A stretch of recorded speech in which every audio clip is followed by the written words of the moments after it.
Hi, my name is Phil. I like to talk about politics, and in this video I'd like to discuss how the Environment Secretary, George Eustice, has voted against his own proposal to protect UK food standards after Brexit.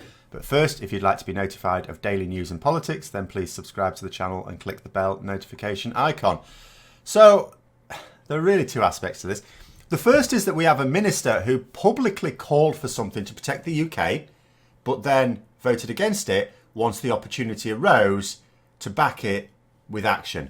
And secondly, that, as you might guess now, Parliament has voted against protecting food standards, even though the Prime Minister keeps insisting that he intends to do anyway. So, voting against your own proposal. It's actually not uncommon at the moment, sadly. MPs often make a big show, of course, of standing up in Parliament and defending their local constituents, which is their duty, it's what they're paid to do. Sometimes they genuinely care, sometimes they don't, but it's their job to stand up anyway. And if the opportunity arises to vote for something that will help their constituents or against something that would harm them, then it's their duty to do that as well. But in Brexit Britain, these rules seem to be out the window. I was talking just last week about how Sir John Redwood called for more action to prevent flooding and then voted against a motion that would have done just that. I just hope someone reminds his constituents of this when the floods arrive again. Last year we saw the bizarre situation where Dominic Raab wasn't just publicly backing something and voting against it, he was the one who stood up and gave the speech to try and persuade other MPs to back the motion and then trotted off and voted against it himself. And now we have the Environment Secretary who has tried to amend the Agriculture Bill to protect animal welfare and food hygiene standards. And he did so unsuccessfully last year. But last week he had his chance. A motion was tabled that would do just this.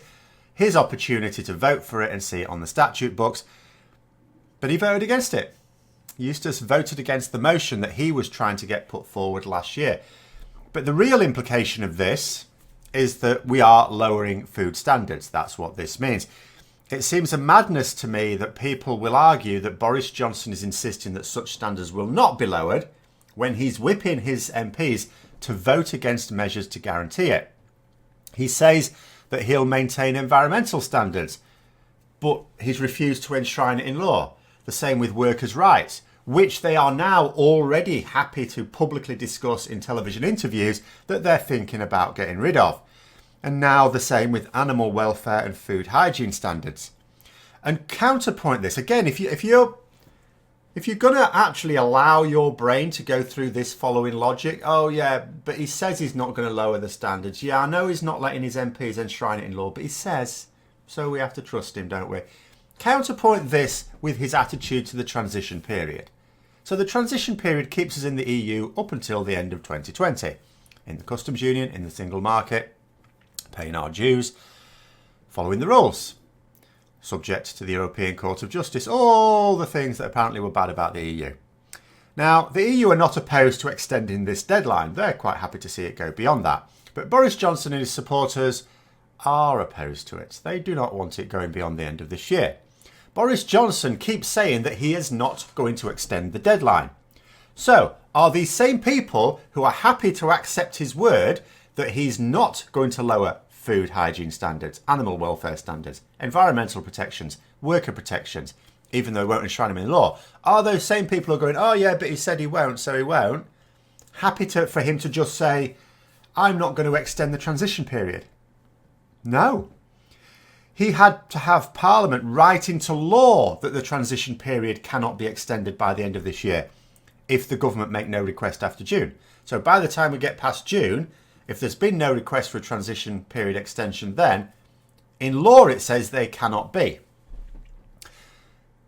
And it also says that Parliament can't have a say on it either. This will be the government's decision. Now, as laws go, it's pretty weak, as Parliament could always have a say. It's not possible to put into law something that says Parliament can't have a say, because Parliament would just go, oh, there's this law that says we can't have a say.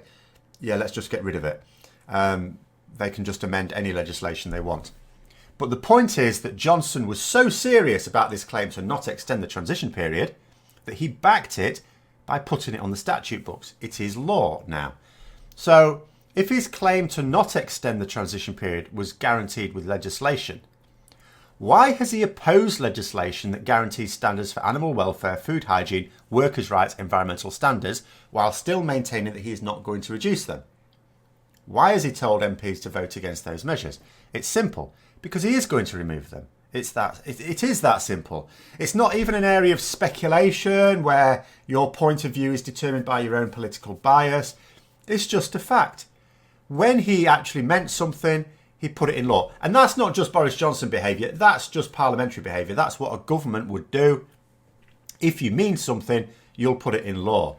The decision to remove these standards has already been made. All that has to be decided at the moment is how do you sell it to the intended victims of this country in a way that makes it sound like a good idea? How do they persuade the turkeys to vote for Christmas? But they're confident because they're pretty well practiced at that, aren't they? So I hope you found the video interesting. If you did, don't forget to click the like button. And if you'd like to support the channel further, then please also click the Patreon link for details. And until next time, I'll see you later.